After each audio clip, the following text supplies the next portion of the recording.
नमस्कार दोस्तों। तो क्या उत्तर प्रदेश की राजनीति में अब होने जा रहा है बड़ा उलटफेर, और क्या जेल से रिहाई मिलने के बाद में आजम खान अखिलेश यादव को देने वाले हैं सबसे बड़ी चुनौती, और क्या आजम खान की योगी आदित्यनाथ से भी कोई सीक्रेट डील जो है वो हो गई है? क्योंकि लगातार उत्तर प्रदेश का राजनीतिक पारा अब हाई होता जा रहा है। एक तरफ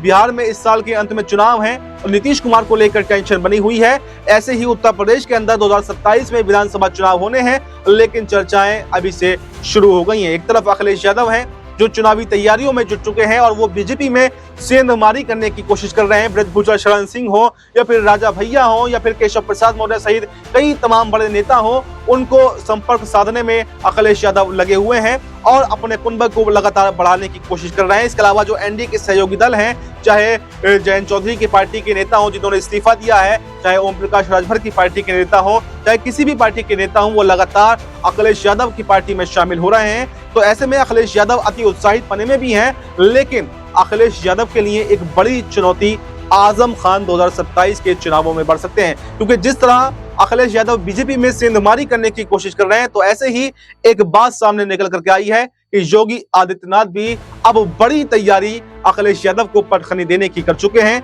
और वो आजम खान के जरिए एक बड़ी चुनौती अखिलेश यादव को देना चाहते हैं। क्योंकि अगर देखा जाए तो उत्तर प्रदेश की राजनीति में आजम खान का एक दबदबा रहा है। एक मुस्लिम वोट बैंक सबसे ज्यादा अगर दिलवाने में समाजवादी पार्टी को कोई बंदा रहा है तो उसमें आजम खान का नाम आता है, और मुलायम सिंह यादव के साथ में मिलकर पूरी जिंदगी आजम खान ने कहीं ना कहीं समाजवादी पार्टी के साथ में बिता दी है। 10-10 बार के विधायक हैं, कई बार के सांसद हैं और अपनी राजनीति की शुरुआत उन्होंने अपने छात्र जीवन से ही कर दी थी। लेकिन अब कुछ ऐसे समीकरण बने जब से 2017 में उत्तर प्रदेश के अंदर सत्ता परिवर्तन हुआ और बीजेपी की सरकार आई, तब से ये देखा गया कि आजम खान की मुश्किलें बढ़ी, लेकिन आजम खान की मुश्किलों में समाजवादी पार्टी उनके साथ में खड़ी हुई दिखाई नहीं दी और ना ही अखिलेश यादव ने कोई भी सहयोग जो है आजम खान का किया। इस पर समय समय पर आजम परिवार की तरफ से बयान भी आया। उन्होंने ये साफ साफ कह दिया था कि जब समाजवादी पार्टी को मेरी जरूरत थी तब मैं समाजवादी पार्टी के साथ में खड़ा रहा,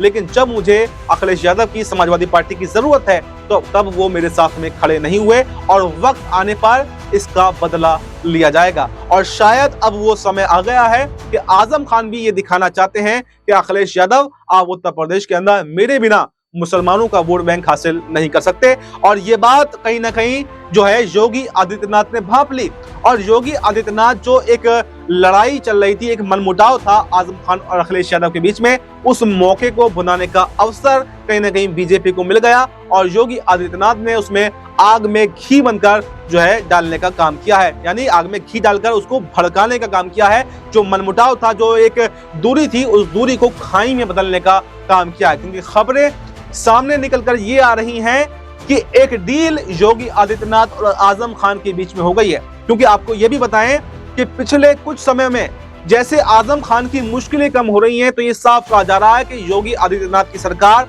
खुद मुख्यमंत्री योगी आदित्यनाथ अब आजम खान पर नरम पड़ चुके हैं, और वो दिन अब दूर नहीं है जब आजम खान जेल से बाहर आ जाएंगे। क्योंकि आपने देखा अभी कुछ समय पहले ही आजम खान के बेटे अब्दुल्ला आजम जेल से बाहर आ गए, और 100 से अधिक मुकदमे जो 2017 में बीजेपी सरकार बनने के बाद में आजम खान पर दर्ज हुए थे, उन सभी मामलों में भी अब आजम खान को बड़ी राहत मिल चुकी है। सभी मामलों में जमानत मिल चुकी है, सिर्फ इक्का दुक्का मामले हैं जो अभी पेंडिंग है। तो ऐसे में चर्चाएं ये हो रही हैं कि उन इक्का दुक्का मामलों में भी जमानत मिलने वाली है और आजम खान भी अब जेल से बाहर आ जाएंगे। तो ऐसे में कुछ लोगों का कहना यह है कि ये तो कोर्ट का मैटर है, कोर्ट अगर चाहे तो जमानत मिल जाएगी, लेकिन कोर्ट चाहे कि जमानत नहीं मिलेगी। देखिए, बिल्कुल ठीक है, कोर्ट का मैटर है, लेकिन आपको एक विशेष बात बताऊं कि अगर सरकार चाहे, अगर निचली अदालत से जमानत मिलती है और सरकार चाहे तो उसको हाई कोर्ट, सुप्रीम कोर्ट में चैलेंज कर सकती है।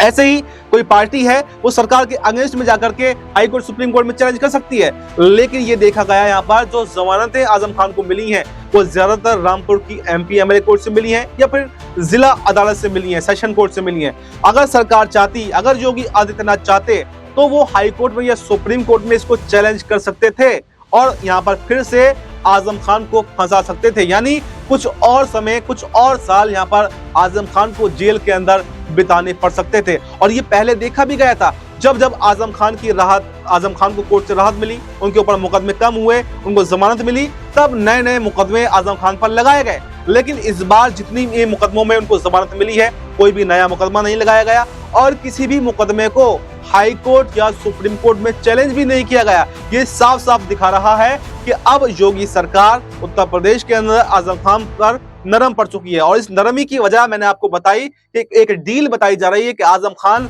से और योगी आदित्यनाथ की एक डील हुई है कि अखिलेश यादव के विपक्ष में अगर आप खड़े होंगे तो फिर आपको रिहाई मिल जाएगी। और यहाँ पर दूरियां तो पहले से बढ़ रही थी, तो उन दूरियों को खाई में तब्दील करने का काम यहाँ पर बीजेपी कर रही। तो ऐसे में ये देखना काफी दिलचस्प होने वाला है कि आखिर आजम खान कब जेल से बाहर आएंगे और जेल से बाहर आकर क्या वो समाजवादी पार्टी छोड़कर कांग्रेस के साथ में जाएंगे। हालांकि कांग्रेस का समाजवादी पार्टी का गठबंधन उत्तर प्रदेश के अंदर है, जो 2024 में साथ में चुनाव लड़ा था और 2027 में भी साथ में चुनाव लड़ने का जो ऐलान है वो कर चुके हैं। तो ऐसे में कौन कौन से ऐसे ऑप्शन हैं जो समाजवादी पार्टी के अलावा यहाँ पर आजम खान के लिए खुले हुए हैं? क्या वो मायावती के साथ में जाना चाहेंगे, क्या वो चंद्रशेखर आजाद के साथ में जाना चाहेंगे, ओवैसी के साथ में जाएंगे, या फिर कोई नई पार्टी का ऐलान भी यहाँ पर वो कर सकते हैं? ऐसे में एक सवाल ये भी बनता है कि आजम खान भले ही यहाँ पर अखिलेश यादव से अलग हो जाएं, लेकिन क्या मुसलमानों का वोट बैंक ले भी पाएंगे? जिस तरह से अगर देखें तो मुसलमानों का वोट बैंक पहले तो उनको क्रेडिट मिलता रहा है कि मुसलमानों का वोट बैंक आजम खान की वजह से मिला है, लेकिन कुछ राजनीतिक जानकारों का कहना यह भी है कि आजम खान के पास में अब उतना वोट बैंक नहीं है। जिस तरह से उन पर आरोप लगे और आजम रामपुर के अंदर खुद मुसलमानों ने उन पर आरोप लगाए, आधे से ज्यादा केस तो मुसलमानों ने दर्ज करवाए, तो मुसलमानों के अंदर इतनी अच्छी स्थिति अब आजम खान की रह नहीं गई है, बल्कि समाजवादी पार्टी और खुद अखिलेश यादव की जो पकड़ है वो कहीं आजम खान से ज्यादा है। तो ऐसे में कहा यह भी जा रहा है कि आजम खान भले ही अखिलेश यादव के खिलाफ खड़े हो जाएं, लेकिन उनका कुछ बिगाड़ नहीं पाएंगे, क्योंकि अखिलेश यादव एक परिपक्व नेता हो चुके हैं और जिस तरह से वो रणनीति बना रहे हैं और 2024 के नतीजे इसका जीता जागता उदाहरण है। क्योंकि 2024 के नतीजों में आजम खान भले ही जेल के अंदर थे, भरपूर उन्होंने कोशिश की कि समाजवादी पार्टी से नाराजगी उन्होंने दिखाई, लेकिन खुद रामपुर की सीट जो है वो भी समाजवादी पार्टी ही जीत गई। मोहिबुल्लाह नदवी जो आजम खान के दुश्मन भी कराए जाते हैं और आजम खान नहीं चाहते थे कि रामपुर से मोहिबुल्लाह नदवी को सांसदी का टिकट मिले, लेकिन उसके बावजूद आजम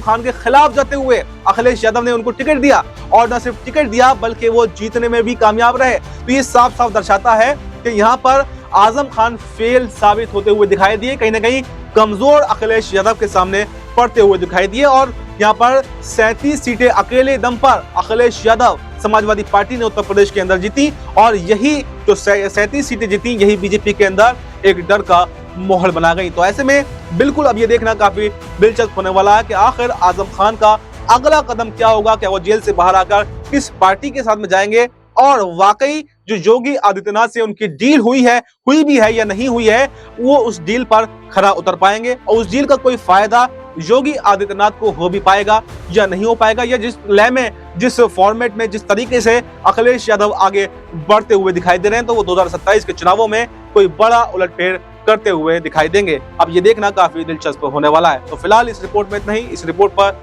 आपकी क्या राय है, कमेंट बॉक्स में अपनी राय जरूर दें और हमें दीजिए इजाजत। नमस्कार।